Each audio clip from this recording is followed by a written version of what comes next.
Assalamualaikum, saya Nur Alina Natasha binti Rozalaimi dan saya akan membentangkan cadangan pengangkutan di Bandar Sungai Besi. Bandar Sungai Besi merupakan salah sebuah bandar di Kuala Lumpur.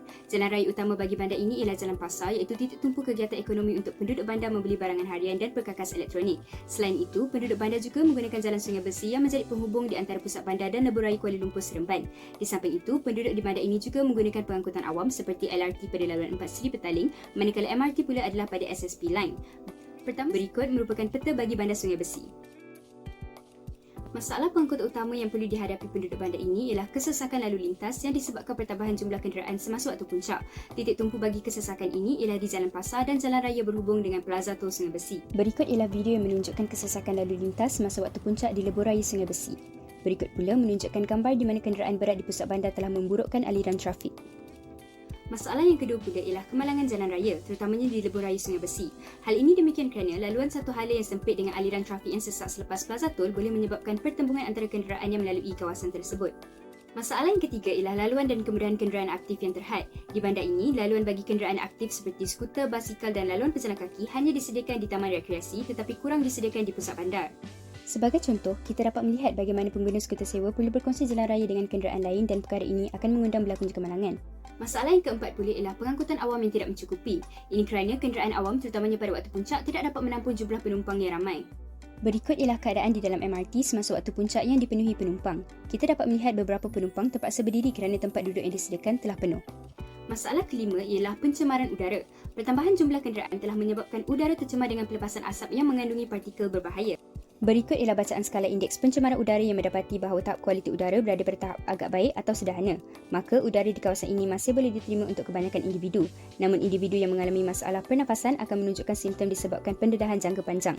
Yang keenam ialah pembinaan stesen dan laluan rel berdekatan penempatan penduduk dan ini boleh menyebabkan pencemaran bunyi atau hingar. Dan yang ketujuh ialah kerosakan struktur permukaan jalan raya. Sebahagian kawasan di bandar ini mempunyai permukaan jalan berlubang atau bertampal dengan tidak kemas.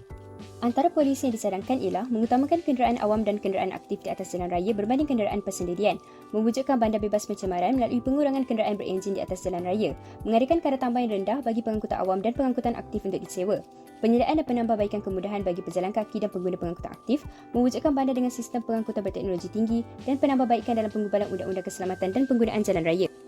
Cadangan jangka pendek yang pertama ialah menyediakan kemudahan dan laluan khas kepada pengangkutan aktif dan pejalan kaki.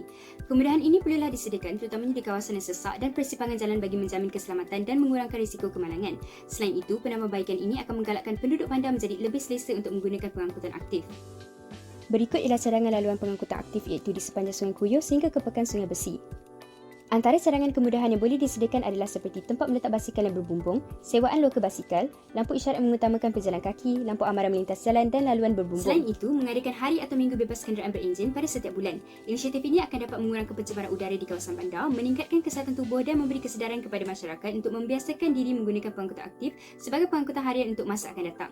Yang seterusnya ialah menetapkan jadual keluar masuk kenderaan berat terutamanya melibatkan jalan yang sempit atau sibuk seperti jalan menghala ke pusat bandar.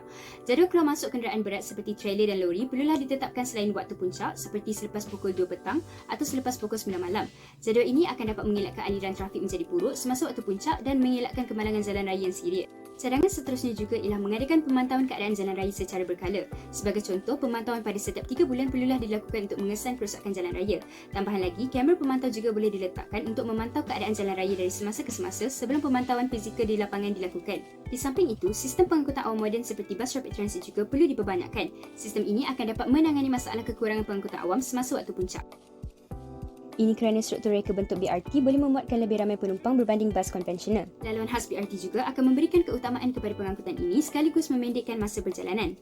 Berikut ialah cadangan laluan bas rapid transit iaitu di sepanjang laluan Pekan Sungai Besi hingga ke pusat bandar. Yang pertama adalah penambahbaikan sistem pengurusan pengangkutan awam dan aliran trafik menggunakan teknologi pintar. Teknologi pintar berdasarkan Artificial Intelligence AI dapat meningkatkan sistem pengurusan pengangkutan dengan lebih cekap. Melalui sistem ini juga, maklumat mengenai aliran trafik dan kemalangan akan dapat dikongsikan kepada pusat kawalan dan pengguna jalan raya dengan cepat. Antara teknologi yang boleh digunakan ialah sistem kad akses yang menyelaraskan akses kepada semua jenis pengangkutan awam di bandar, pengangkutan pintar dikawal oleh Artificial Intelligence, sistem pengurusan trafik bersepadu dan kooperatif ITS. Cadangan yang kedua ialah membina persimpangan bertingkat di kawasan lebuh raya bandar. Persimpangan bertingkat ini akan dapat mengurangkan kesesakan lalu lintas di lebuh raya tersebut kerana jumlah kenderaan akan dapat dibahagikan daripada aliran trafik utama. Berikut ialah cadangan persebangan bertingkat yang bermula selepas simpang keluar Plaza Tol Sungai Besi sehingga ke pusat bandar. Yang ketiga ialah membina laluan alternatif. Laluan alternatif ini perlu dibina bagi mengurangkan kepadatan kenderaan di laluan utama. Maka ini akan dapat mengurangkan kesesakan jalan raya di sesebar kawasan tumpuan ekonomi seperti di Jalan Pasar.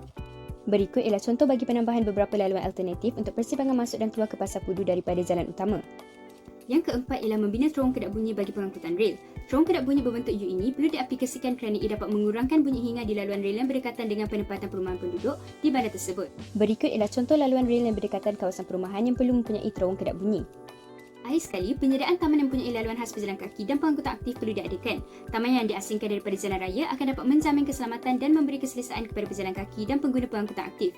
Secara rumusannya, pengangkutan bandar merupakan salah satu aspek penting bagi kemajuan sesuatu bandar itu. Maka, penambahbaikan di bandar Sungai Besi perlulah dilaksanakan dengan terancang. Ini dapat dicapai melalui pelan jangka pendek dan panjang yang disarankan agar polisi pengangkutan bandar ini akan dapat direalisasikan.